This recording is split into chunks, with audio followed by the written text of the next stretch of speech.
And with that, we are live. Welcome. Wednesday, light 'em up time. Welcome back to the Light 'em Up Lounge. Thank you all for joining us today. Thanks for being here with us. Another exciting show coming up, another exciting guest. And without further ado, let's get this thing rolling. It is my pleasure, privilege, and honor to welcome Radhames Ram Rodriguez from Tabacalera El Artista and El Artista Cigars here, a show that I was looking forward to so badly, and finally we made it happen. And yeah, what else can I say other than welcome to the Light 'em Up Lounge. Ram, it's great to have you. Thanks for joining us today and being here with us. Reinhard, it's a real pleasure to be here. I'm very happy and excited. I heard about this, your e-lounge during the lockdown days. And I saw that it was such a big relief for everybody, you know, for all the smoker community. And since the moment I saw it, I was like, okay, I would love to be part of it. And I'm really happy that finally I'm here. So thank you very much. And all good, man. Happy to be here. What else can I say? As I said, the pleasure and privilege is all ours, Ram, and I very much appreciate that you joined us early on of the journey. You were part of the lounge from really the early days, way back in 2020, and finally to have you as our guest of honor is fantastic. Now let's dive right in, and let me ask you this: you're the third generation and the future of El Artista, the artist. Do you consider yourself more of an artist, a craftsman, or an entrepreneur? I think everybody that is in the handmade cigar is an artist. Honestly, I don't consider myself an artist. For me, the artist is the team that worked so hard, you know, in order for all of us to enjoy this piece of art, you know. So I think we all as a team, as a big family, are artists, all of us.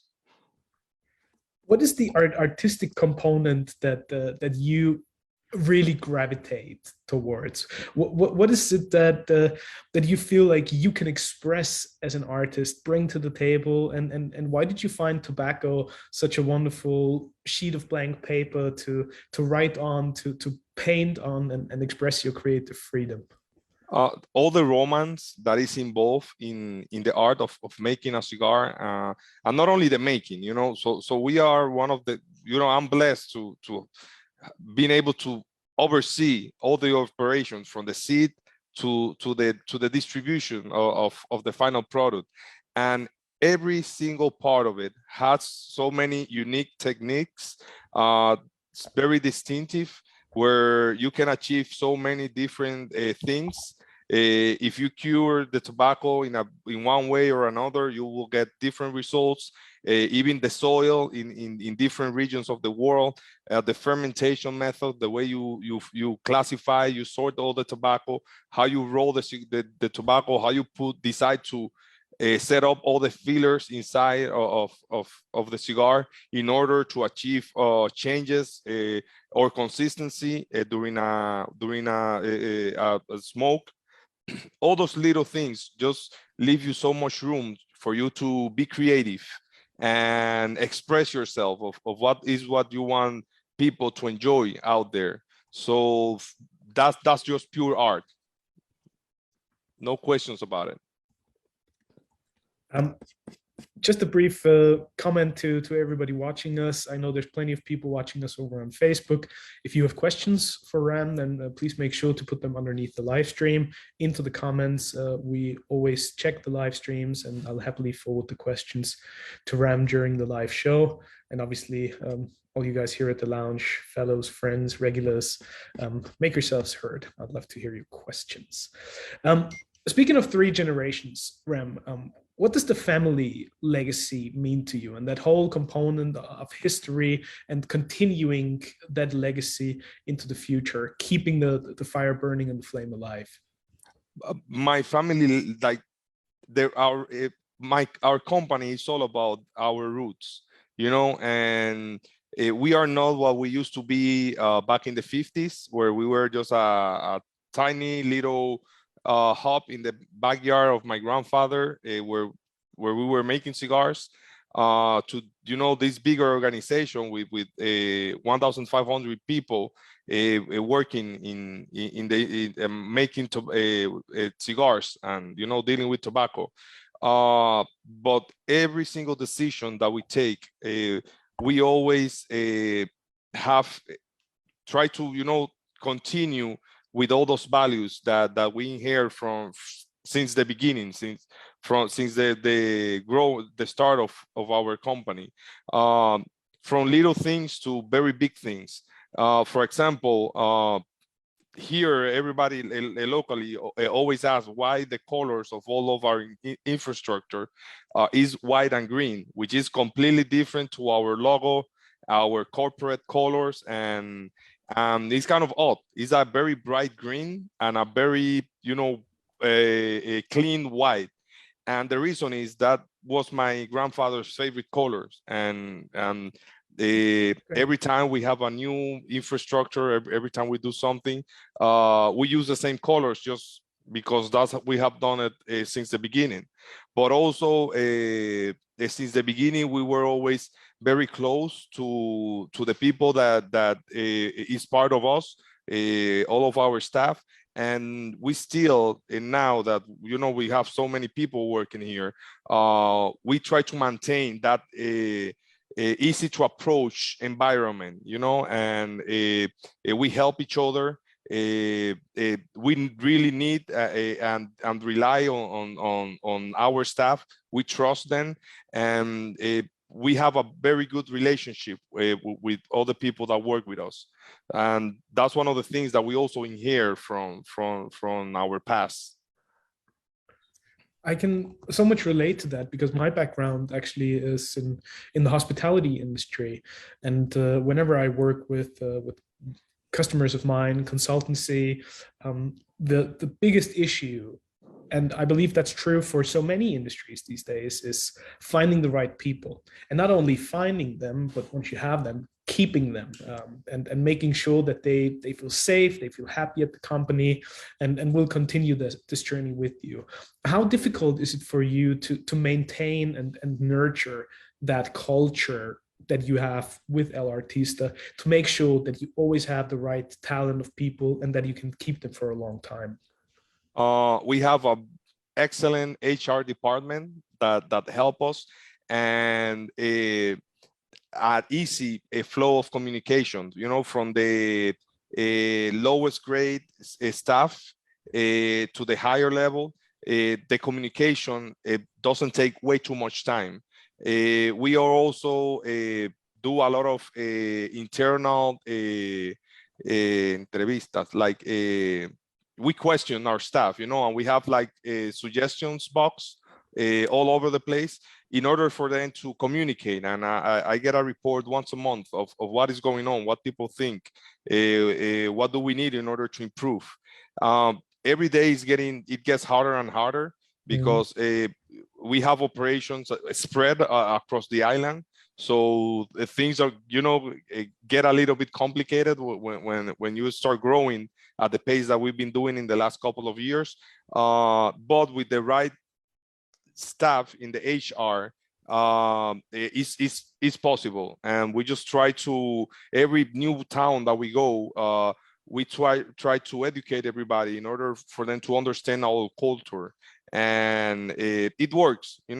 For example, we have over a little bit over a year in a town called La Vega, which is a couple of kilometers from Santiago, where it's the traditional tobacco growing area.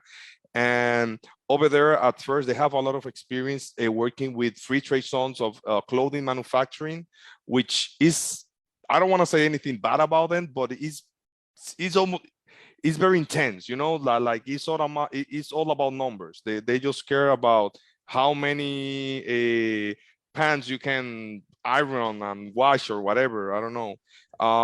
So when we got there, they kind of have this feeling where they just want to use me, squeeze me as much as I can in order for them to get their results. Now, after a year, is that most of the people are realizing like, oh, we actually have a lot of room to grow here. There's a lot of opportunities.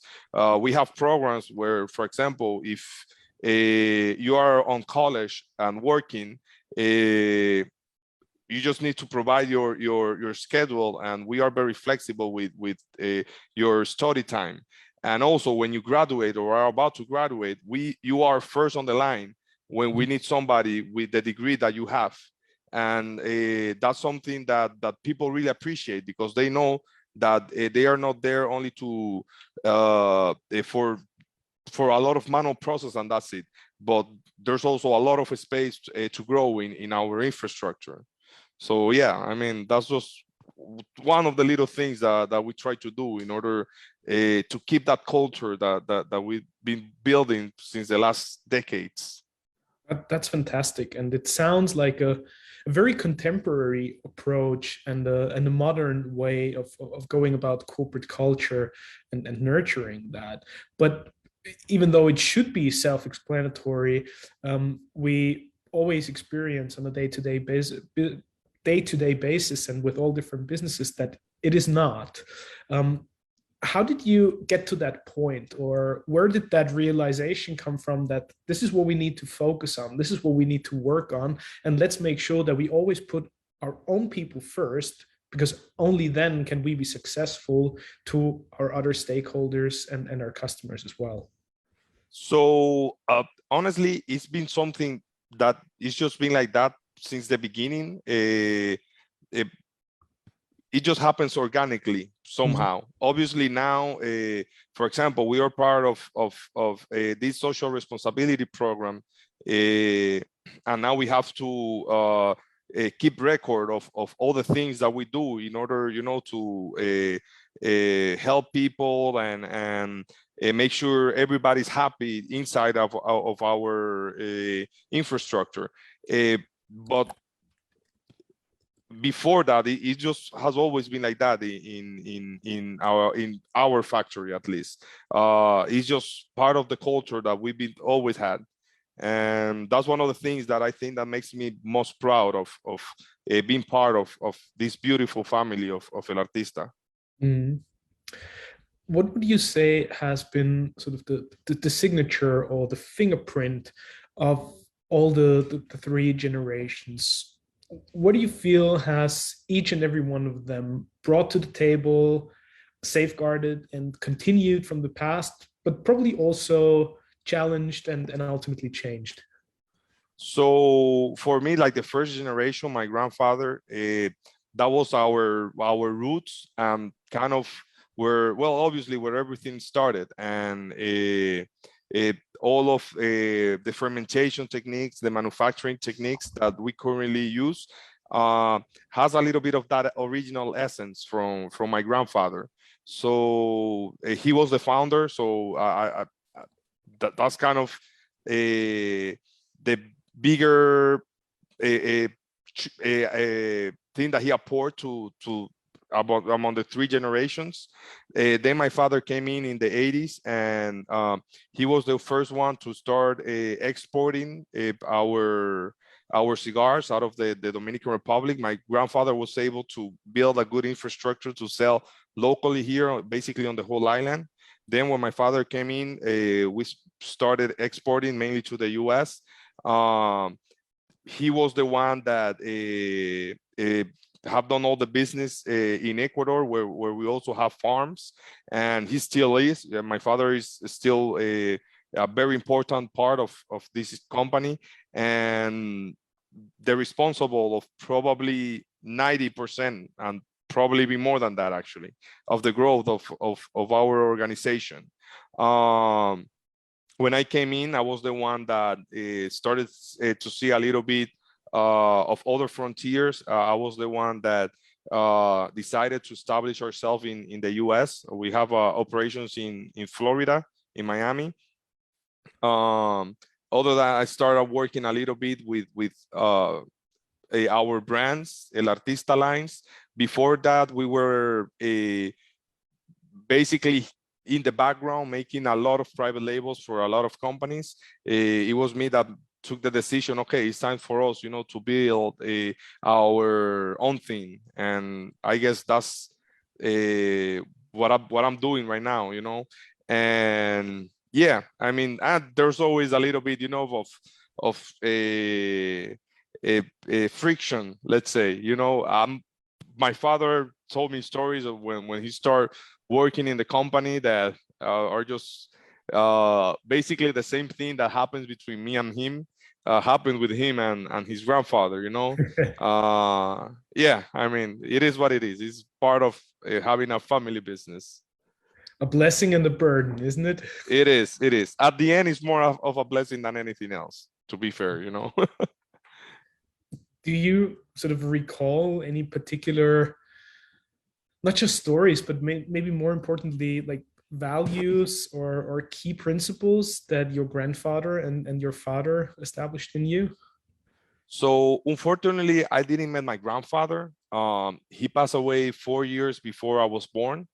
But for my father, I probably can write a whole book about all the values, and he still is the first person that I reach when I have a challenge coming, and or there's something that I just need a good advice, not only as a father but as a businessman, because man, that guy he's very good in what he does, and every day I learn something new out of him. So I'm very proud of being his son.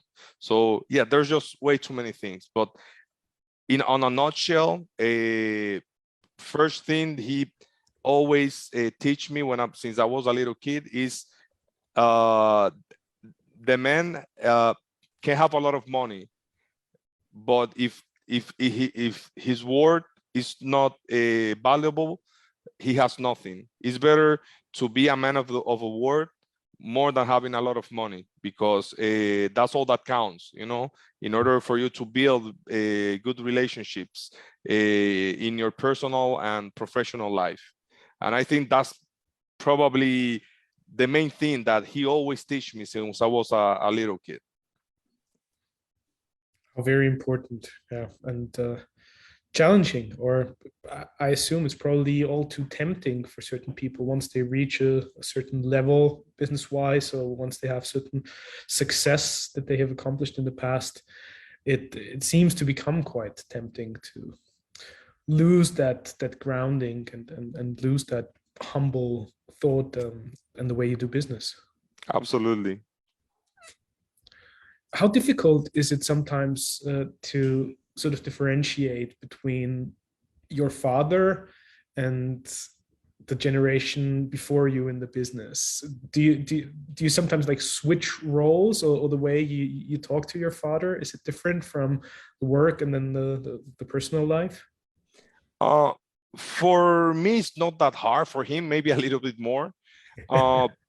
I'm usually, like we can be talking something very serious in the office and something that needs to be taken care of, and maybe we both disagree on the situation, so it gets a little bit tough, the conversation. And 15 minutes after that, I'm at his house, just fooling around with him, and just having fun with the whole family. For me, it's not that hard. For him, sometimes, if he's mad because I don't know, I didn't close a business he wanted me to do, or anything like that, it takes him a little bit more time, but it's okay at the end. At the end, it's all still family, isn't it? Absolutely, absolutely. Even with my sister has a lot of involvement in the industry too. She's the manager of the administrative department, so she basically manage finance, HR, and yeah, big part. The only exception is operations, that I take care of that, but then she managed everything else.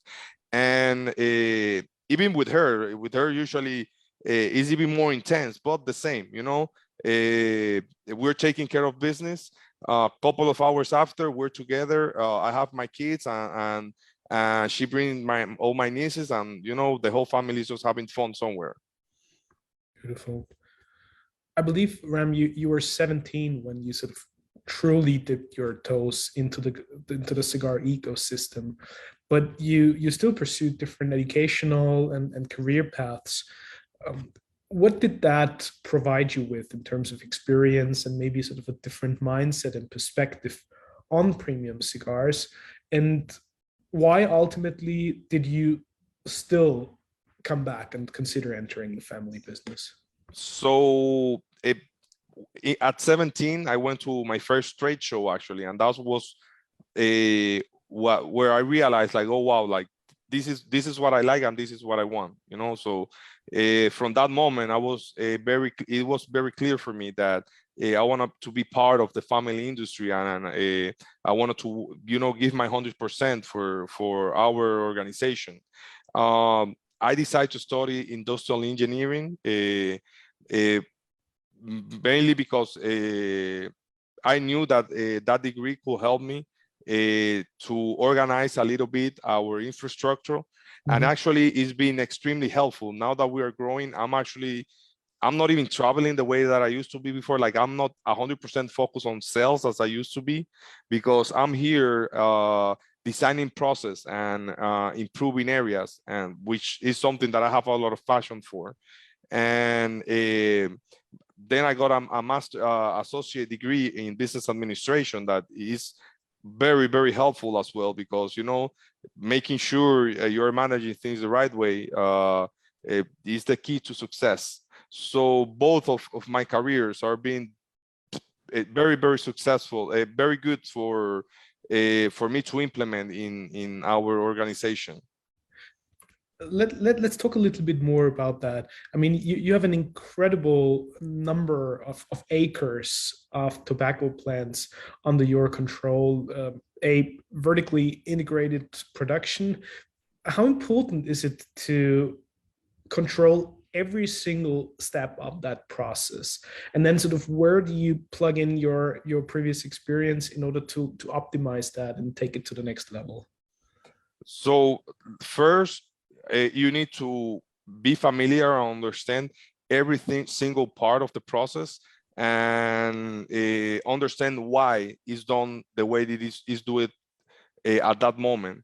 And as an industrial engineer, I was trained to make things more efficient and with the right amount of quality that it requires. So for me, I just like designing, and working in these kind of things. We are on a point as a company that it's not a matter of it's saving thousands of dollars here, thousands of dollars there. It's more a matter of saving 1 cent here and 2 cents there, in order for guarantee we are a very efficient company. And that's usually where I step in all the process, and I make sure it's been done the right way, and we are maximizing all the efforts that we are doing in all of them. Incredible when you say that you really have to go down to the cent level with every single component, because it just adds up so quickly and ultimately has a tremendous impact on the business overall. Oh yeah, absolutely. Where do you draw that fine line, and is it sometimes challenging to find a balance between keeping old traditions, preserving heritage? The cigar industry is so beautifully old-fashioned in many ways, and firmly rests upon tradition and century-old knowledge being passed down from generation to generation. And then you come in with your energy and drive and with your experience, and you're trying to optimize, which I assume in many ways also means iterating processes and bringing in new innovative ideas.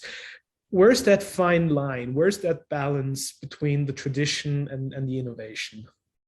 There is a fine line, and I think it should not be crossed. You know, like for example, in the cigar making side, we actually have done, we have machines to make the bunch, which is the filler and the binder, that we use for some operations in particular, not for our premium cigars. So when you do the math, you know, it makes a lot of sense. Just, okay, let's just do everything by machine, and you just you know, put the wrapper by hand, and you can call it handmade because you put the wrapper on it by hand. That's where you're just crossing the line when you do those kind of things, at least based on my personal interpretation. It's just not as authentic as having a real handmade product. But like, for example, when you are the same scenario, and instead of bunching the cigar 100% by hand, you use a bunching machine. I'm pretty sure you have seen those bunching machines, which is like basically, Lieberman, I mean. Yeah, exactly. So for the people that doesn't know, it's basically a machine where you put the binder by hand, then you take all the fillers and you put it inside, and you just pull a manual, how you say that? Like, yeah, you just pull something that rolls the cigar for you. I believe that is, you know, is the same as just doing it by hand. It's actually just better because the quality of the cigar does not get compromised because of how tired the cigar roller is. So, you know, like, it's just, there's a big line that you just need to make sure you respect, and yeah, basically that. With all these little details and components of craftsmanship, when you're doing something by hand, and you multiply that into the millions, obviously there's many different little alleyways where you can go wrong, and where ultimately the quality and the consistency of the very best products stems from and comes from. Do you feel that in the world of premium cigars, with all the different factories, all the different brands out there, are there certain innovations or creative ideas where you can have a competitive edge and do something truly differently compared to all the other ones out there? Or would you say ultimately it just comes down to a few very basic principles and always do them right? There's still room to innovate and do things different. You know, we have, since we do a lot of private labels, I receive a bunch of people with innovative ideas. You know, a big percentage of them are things that have already been tried and maybe doesn't work for some reason in particular. But some of the ones comes with ideas that you're like, hey, like, that actually makes sense. You know, that's actually something we could do in order for us to be different than anybody else, and be a little bit more competitive. This process is always changing at the end, you know, not as fast as they used to be before, probably, because we are just a very old industry, but there's always room to discover new things and make new things.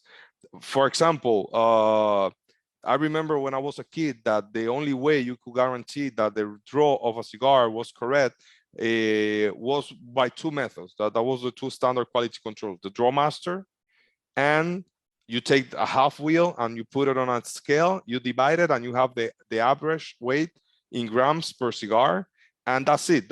Those were the only two things you could do in order to guarantee that the cigar had the right draw.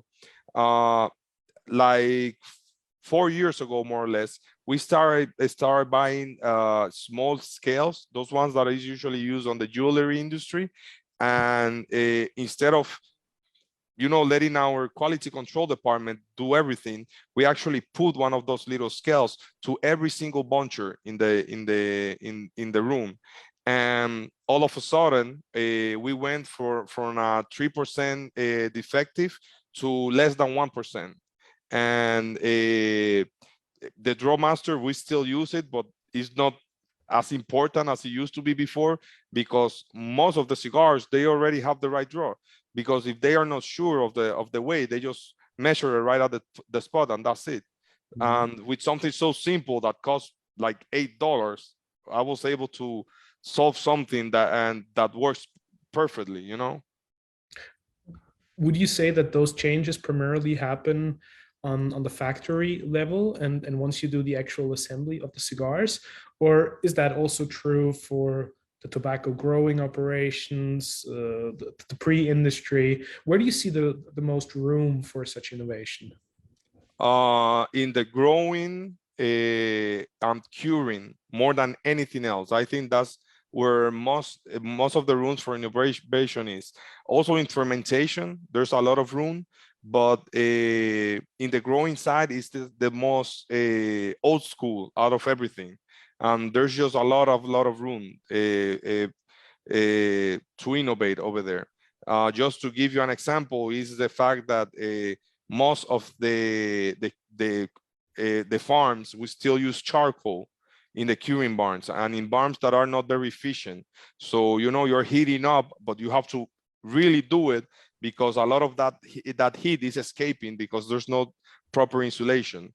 We've been doing tests, two kinds of tests actually in an experimental farm we have here in Tamboril. One is the same way that is done in Ecuador. Instead of charcoal, they use with propane. They have like a little device that throws fire, and they put a metal plate on top, and it works as a heating device. We tried that, but we also tried with an electric heater that blasts the hot air inside the room, and that you can analyze, you know, investment versus results, which one is the best.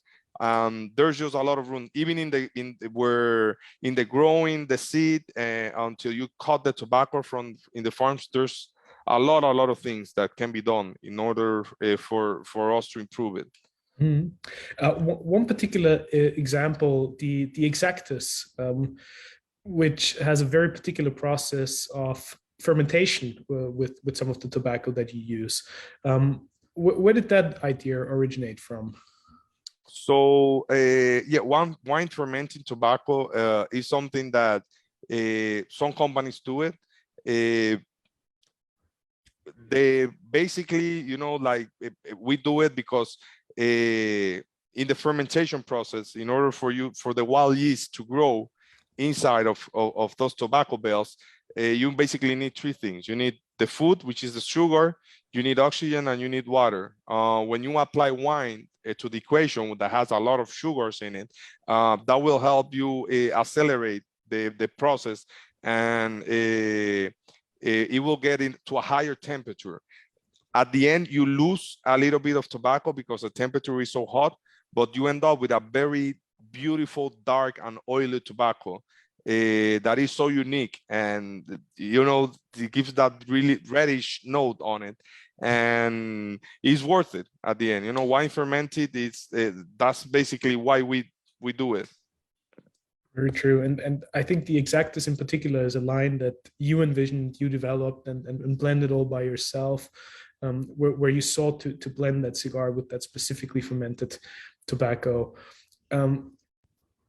There's quite a few other innovative ideas and so many different brands, like Ramon Pulita Rodriguez. I believe he started making cigars in 1956. Obviously, he's the namesake for one of your other brands. In general, how would you describe the range of what El Artista does and produces? How are they different? Where's the inspiration? Sort of, how do you try to spread that and create a holistic portfolio that speaks to different audiences and different palates?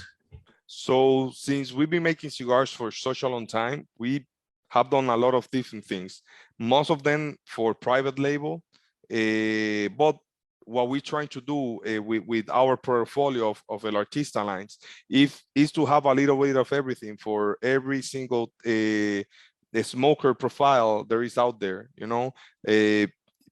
For example, we have this little cheroot style cigar with a very funny name. It's called Fogly. Those Fogly is a very convenient cigar because it's basically fully hero, full body cigar, but very quick and fast smoke. Is freehand roll, very similar of what the cigars that used to be very popular back in the 70s here in the Dominican Republic. In Spain, they have the señoritas. Here we have one called perritos. This is more like a little perrito or señorita for people that have tried the ones in Spain, but very strong, very, very strong with a lot of character on it. And at a very affordable price point. This is more for, if for you to smoke during winter time when you don't have a lot of time and stuff like that. Then it starts scaling up from there. Buffalo 10 is just a very beautiful project that I'm very happy and proud of, because it's been very successful. Basically, in all the markets that we had brought it in, it's a cigar with a lot of value and at a very competitive price point. We did this blend that cigar, looking to show people, what El Artista is capable of, and the fact that just because it's not an expensive cigar doesn't mean it's a bad cigar. And that's kind of the message we're trying to send with that one.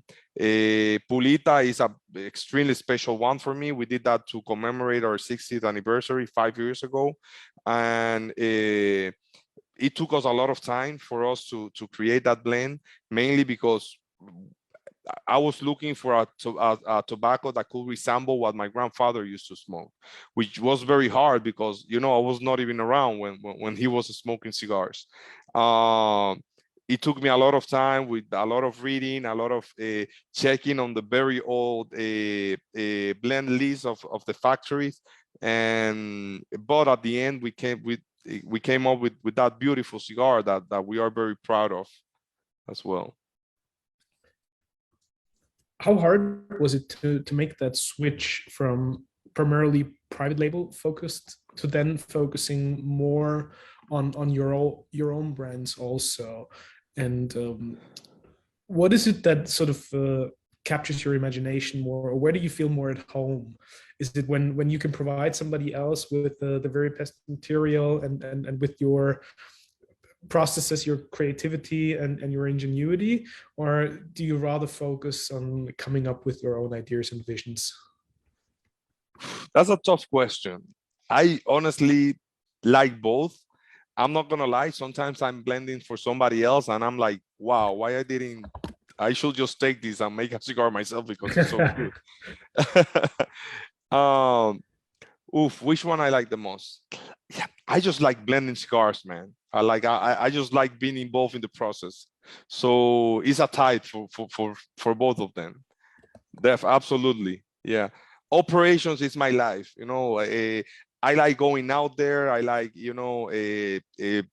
that other side where the commercialization part. I really like it, but my real passion is operations. It's just being in the factory, talking to people, making sure we're doing things right, trying cigars. Right now, I'm actually doing my homework.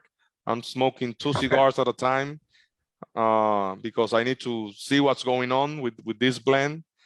But yeah, operations, anything regarding operations is my favorite all across.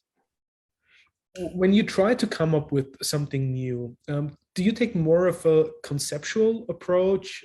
Like, do you try to fill certain gaps in the market? Is it the tobacco that leads the way and leads to new creations, or where's the starting point for, this is what we want to put into the market next? This is where we want to go with the company. It all depends on the project. Sometimes it's because I just discovered this awesome tobacco that I want to try. I want to see what's going on. What can I do with it? Sometimes it's just to fill a gap in our portfolio that I think there's room that we should try to explore. It all depends. Like every single new project that we bring in has its own characteristics. For example, in this one, actually, when I'm smoking here, this is a very beautiful Sumatra, Ecuador wrapper. I cannot disclose what's the blend inside, but 50% of the filler that it has is something so unique that I was like, okay, I definitely need to make something with it. I discovered that tobacco in one of our, like my father, he's been growing a little bit of this tobacco for a while, and I was in one of the curing barns, and I was like, hey, what the hell is this? And I started playing with it. I fell in love, and I have since the lockdown blending with this cigar, with this tobacco in particular, and everything is inspired based on that tobacco in particular, you know. But this case, for example, Buffalo 10, it was probably another reason why we decided to blend that cigar in particular, you know.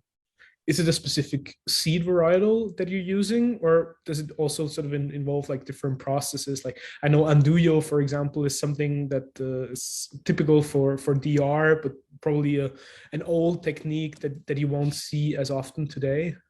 So it's a tobacco that is not like what I'm smoking now. It's a tobacco that is not traditionally for the premium cigar industry at all.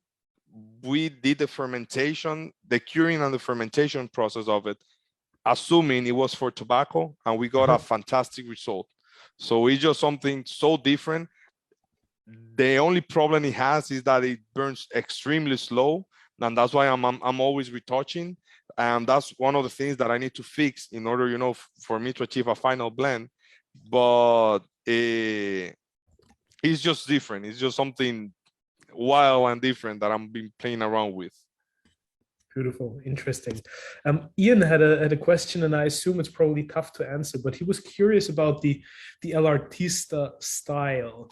And if I may add to that question, is there even something like an El Artista style, or would you say, well, because you make cigars for so many different people, it truly depends on the project and whoever you're working with?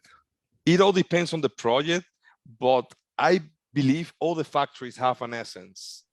Like I can tell a cigar is from my factory just sometimes just by seeing it, like, oh, I know that cigar came from my factory. Sometimes like I'm in my dad's office and he receives a lot of people and they're always bringing cigars. So I'm like, okay, this one is from the factory. I want to smoke this one because I know for sure this one is going to be good, you know? So at the end, every factory has this essence. And the main reason is, I think, it's because we all do the fermentation different one with the other. Maybe I take longer time to ferment my seco and everybody just do a very fast fermentation. Maybe the environment, the humidity in the warehouse where I do certain process is completely different and I get different results. We can both take the same crop, we divide it half.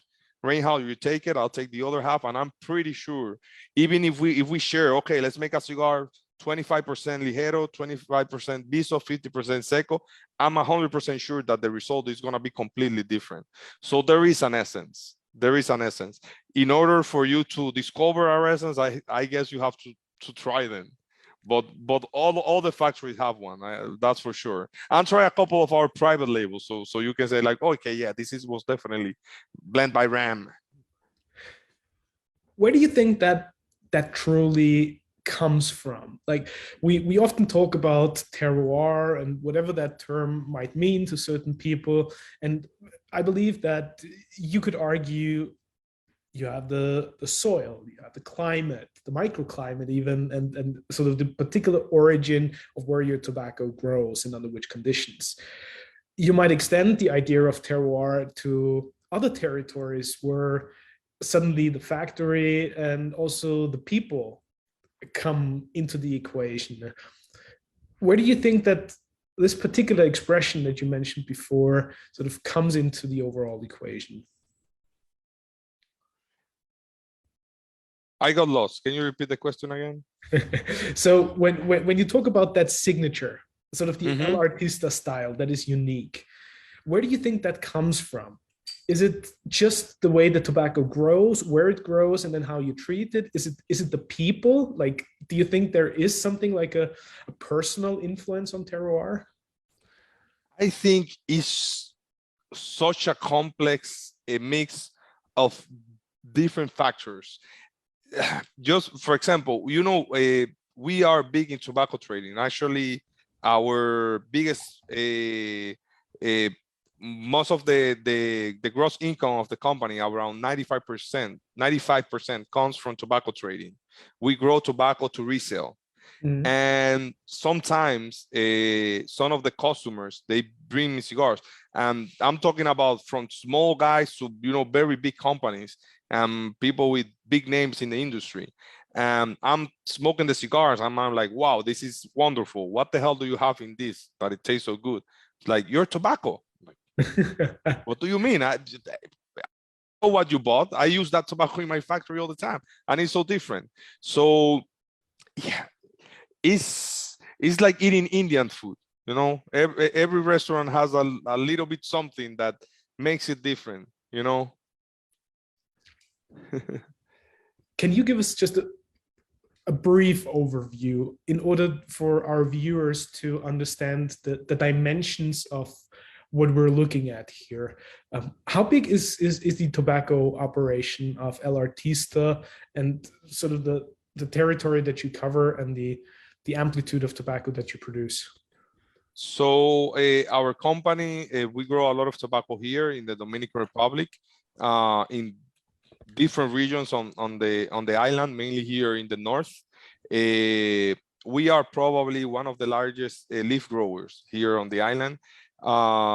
We also grow in Ecuador. Over there, we have around 600 hectares of farmland, where we grow different kinds of seeds. Connecticut seed, this Sumatra came from Ecuador. Different Habano seeds like Criollo 98, HBA, H2000, Corojo, little bit of other stuff. Here on the island, we grow a lot of Cuban seeds, Dominican seeds, and hybrids.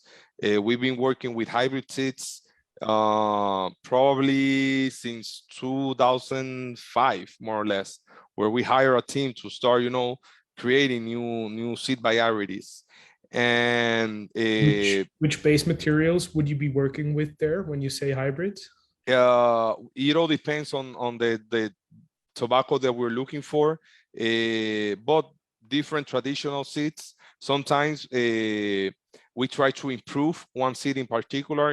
Like, for example, we have this tobacco that we call it Piloto Seco, dry Piloto. That tobacco is very good because you can grow it in places where you can have issues with dry weather.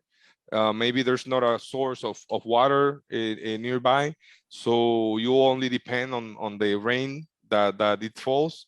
But also seeds that we create basically from scratch. For example, we have this one that is called 1900. That tobacco, we did it because there was a need in the industry for a big leaf, very similar to the American broadleaf. And that is used mainly in the mass market industry. We grow a lot of that. We have, work a lot also with the Dominican Tobacco Institute.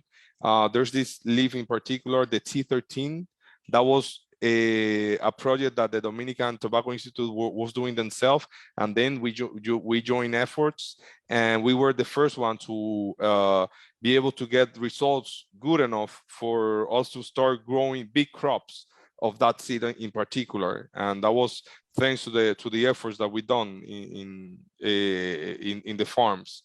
So a hybrid is usually either an improved version of one seed, or a seed that is made with different kinds of tobacco seeds. Ram, I sometimes feel like when people talk about hybrids and as you mentioned, improving the quality of certain tobaccos by hybridization, it's primarily to either ramp up the yield or make the leaf more resistant against blue mold, like shank, whatever it is.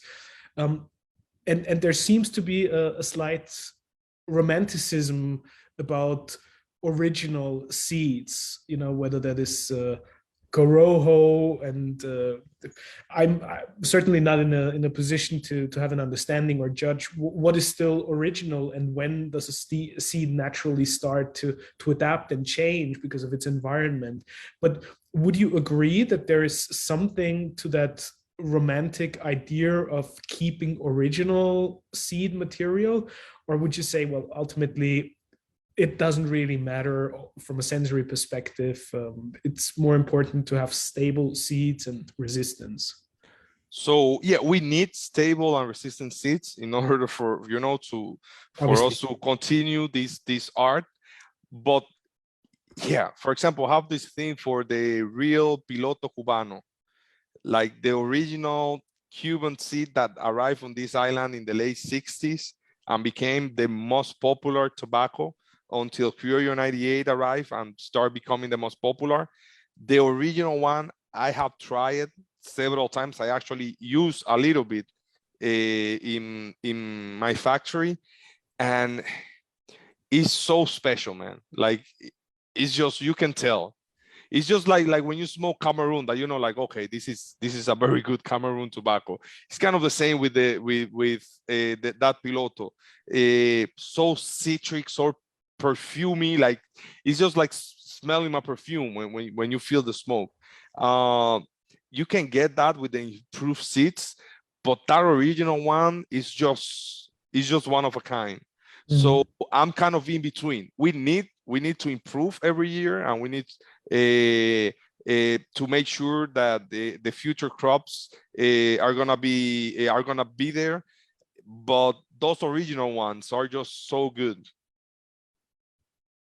Is there any chance to preserve that even more, or to foster that even more, or would you say it's just not possible under natural circumstances? I think it's possible. It's just way much more expensive on a point that sometimes it just doesn't make any sense. We grow that original Piloto only in virgin soil. If you have a virgin soil and you know that you are very far away from any other farm, the odds of it to grow are higher than anybody and than anywhere else. The yield is very small anyways, because back then that was the yield and that's it. It just got improved with time. So, but yeah, it's possible. It's possible. It just takes a lot of effort and energy. We're in a point that sometimes it just doesn't make any sense, because otherwise this will be a very expensive hobby. Yeah, and I mean, again, thinking about the wine industry, certain manufacturers just dramatically restrict their yield because the wines that they're using are so old and they have so little yield, but the quality of the grape material is just beyond what you could imagine. And then, as a matter of consequence, it leads to a very expensive product, but you still retain some of that original character. Yeah. Ram, we had a question from Macy, who's here with us at the lounge, regarding not the tobacco side, but I believe the packaging component. Macy, welcome. Well, welcome. Hello, Cigar Socialites. How are you?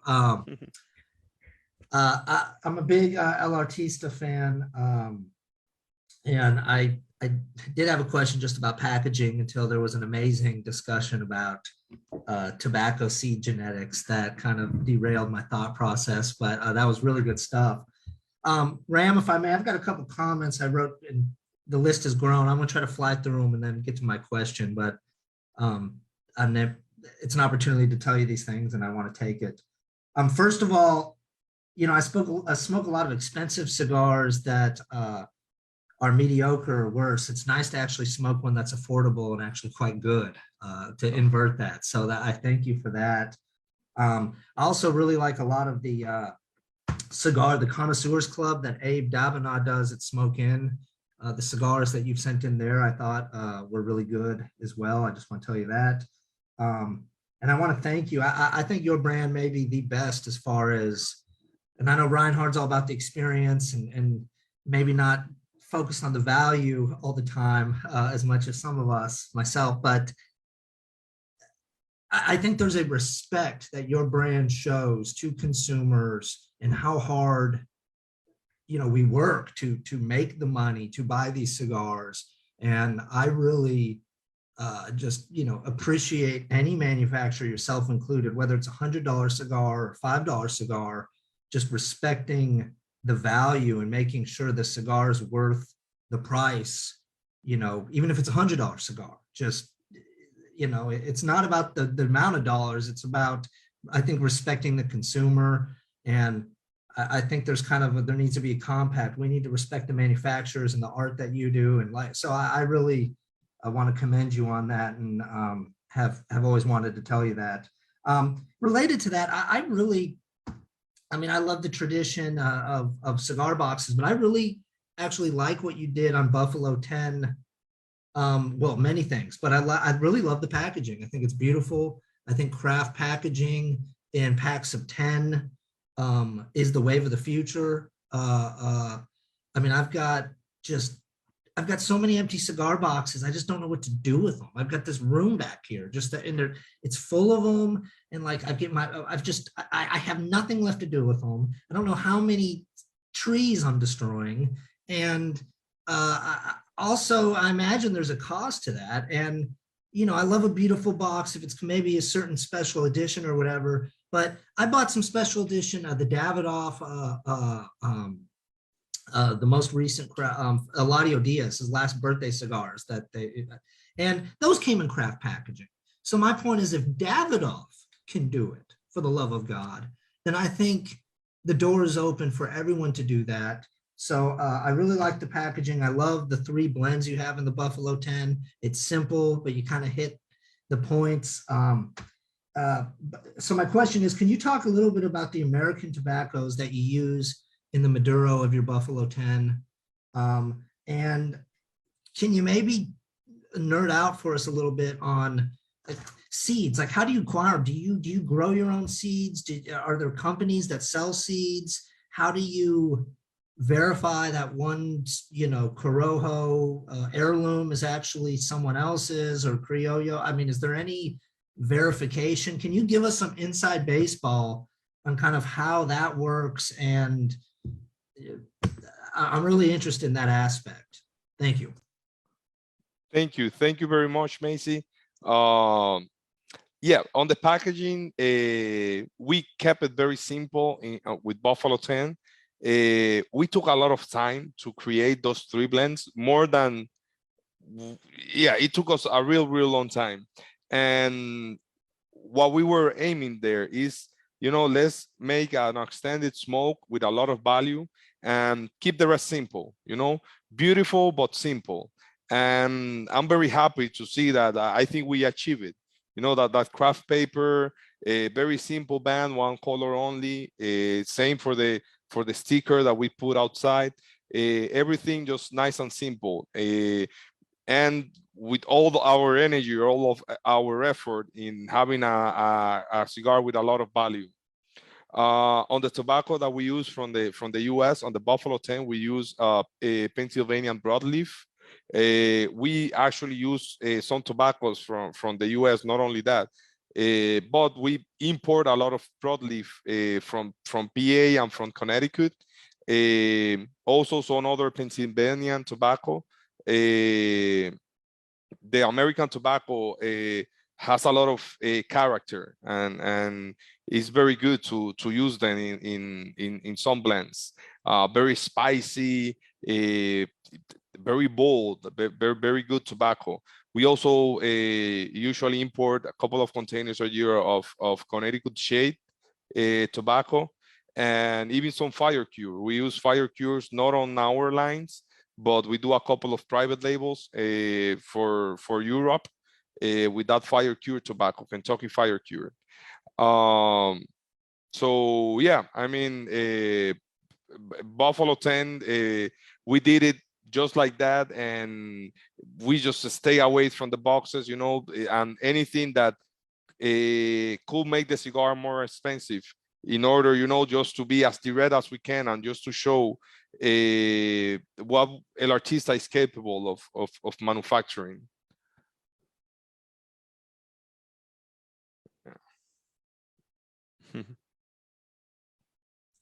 If I may, is any of the Pennsylvania tobacco, do you know, is it Amish grown? Do you know, Yes. yeah, okay. Broadleaf tobacco is Amish, bro. Great people to work with. Amish people, they are very honest. They are very hardworking. All of them family business. It's beautiful. That Amish culture is so unique. It's very interesting to work with them. I love going to Lancaster and all the region because of that. Macy, many thanks for your comments and for the question. Over to Brian. Hey, good afternoon. My new glasses. I spilled scotch on my t-shirt. So Perfect timing. Sorry. Yeah, perfect. Yeah. So sorry if you hear the gardeners. We're having the great leaf blower contest of 2022 here in SoCal. They battle each other for who can be the loudest.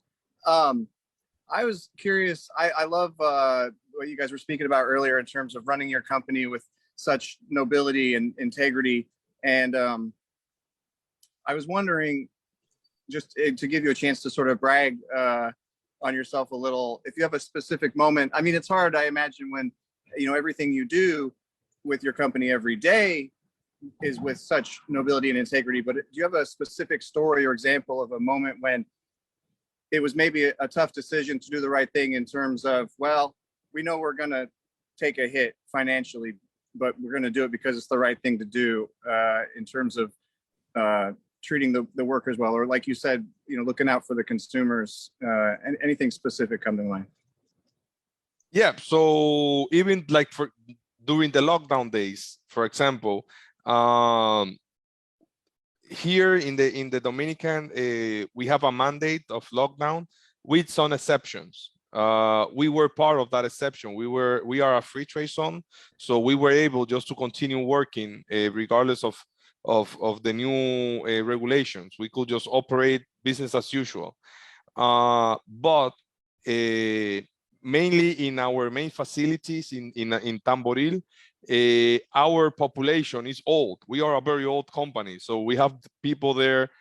Average age, I think, is 50, is anywhere 52, 53 is kind of the average. But we have people there that they are plus 70 plus. It didn't make any sense for us to make them, you know, go to work knowing that there was this big threat going on. So we decided to close. It took us 2 months in order to organize everything and make sure everybody will be safe in the facilities. In that moment, you know, nobody knew anything about COVID, so it was basically putting glass between all the employees in the packaging room.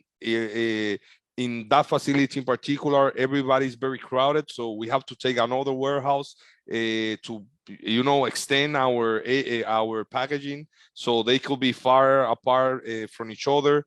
What else? We have to build some tunnels to disinfect everybody with like a mat full of disinfectant so they can wash their shoes while passing by, while getting sprayed with a weird chemical that should disinfect everybody. Yeah, a lot of crazy things, but it took us a lot of time and a lot of money, but we did it, you know, just because it was the right thing to do. You know, we didn't want to put anybody on risk, and yeah, it is what it is. That's just one example of the many things. And even on the business side, we always try to do things right, regardless of anything, you know. That's great. Thank you. I love that. Yeah. You can do something the right way. You could rob a bank well. You could do it well, but it wouldn't be the right thing to do. So that's really correct. I that's like correct. that. Cool. Thank you so much. Cheers. Cheers.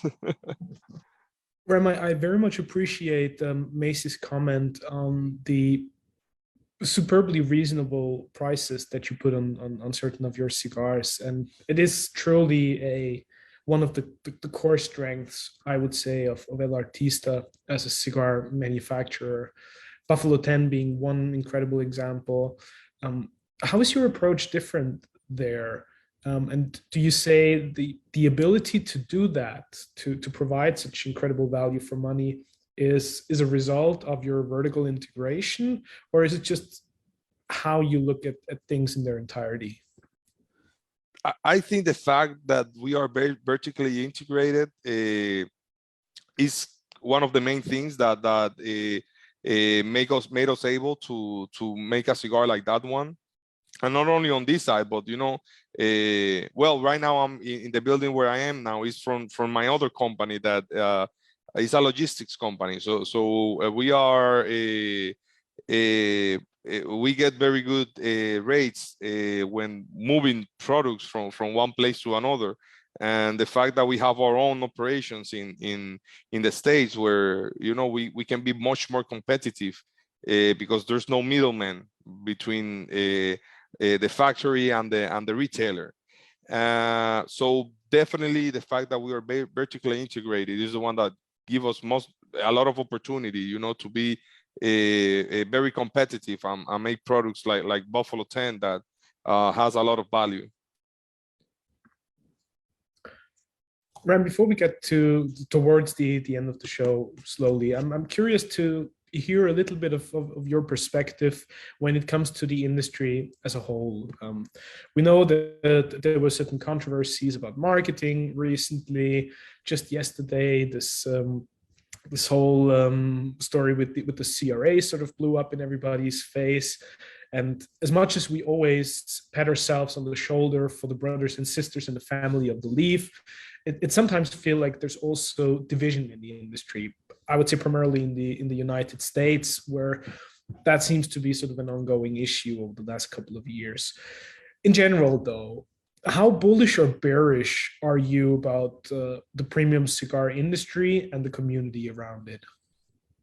So I think it's a beautiful community. Not only the one most of the people see out there in online or in their local cigar lounge, but even here, there's a lot of effort or collaboration effort among people inside the industry, and that's one of the things that makes this industry so beautiful. The fact that we all know each other, that yes, we compete to each other, but at the same time, we work together to solve common issues. Every single day, the biggest threat are all the governmental regulations all across the globe. But if we're together, I think we can overcome all those threats and get used to all these new regulations and all of those problems. What do we all need to do better in order to live up to that promise of the family of the leaf even more? So I think, to talk, locally to your local government, show support to this industry, and be our representative out there, so they can see that this is actually art, and it's just beautiful how many families in this part of the world live out of this and wake up every day with a lot of passion in order to make products like this one, and also obviously support your local cigar lounge, support everybody involved in this industry, and yeah, like try to spread this community as much as you can. Absolutely true. And yeah, I believe just yesterday it was great to see that despite some troublesome comments and a lot of discussion that went on social media, there were so many thoughtful messages and comments about inclusion and the cigar industry and the community coming closer together again. And I believe we need to remind ourselves that it's not just an empty promise, and it's not just some marketing fluff that we're talking about the family of the leaf, but that there needs to be unity, and there needs to be a sense of community and camaraderie. And as I always said, I mean, I hope that Light 'em Up can be part of that, and can help to spread that message of love, respect, and unity. Ram, Yeah. it is wonderful to share this conversation with you. It's wonderful to learn about your incredible operation. And I mean, what you have built is tremendous. What your family has built is incredible. Yet you remain such a humble, passionate, and down to earth gentleman. And I think that is cigar culture and the premium cigar industry at its very best. So I want to personally thank you for that, and for giving us the opportunity to get to know you a little better, to understand what El Artista is all about. And it's absolutely wonderful to share that message, because it sometimes feels like for some people El Artista is probably a bit more behind the scenes, or one of the less noisy companies out there when it comes to singing your own gospel. But you do it with elegance and finesse, and ultimately it's your work that shines. And I take my hat off to that. Congratulations. Thank you very much, Reinhard. Again, it was a real honor to be with all of you guys today. Lining up for me, is something that since that beginning I saw it, and it was really what we needed in that moment. And I'm very glad to see that it's a growing family, it's a growing community, and yeah, I'm just extremely happy, man. Thank you very much. Thank you, brother. It means a lot, and coming from you, it is greatly appreciated. Thank you so much. Ram, before we go, one final question though, because we always have a little last one that we throw on top there. We started with El Artista, the artist notion. And I just said that what you accomplished and your family accomplished is, there's a lot of praise for it, and people already acknowledge it. Yet so many artists, probably decades or centuries down the line, will be recognized for their achievements, which is a pity. But what would you love to be remembered for, and what would you love to be sort of that very artistic, unique signature and style, and the contribution that you as Ram Rodriguez and as Tabacalera El Artista bring to the table and to the industry? So for me, I would like to be recognized as somebody that just put that a little grain in this huge industry and in this beautiful community.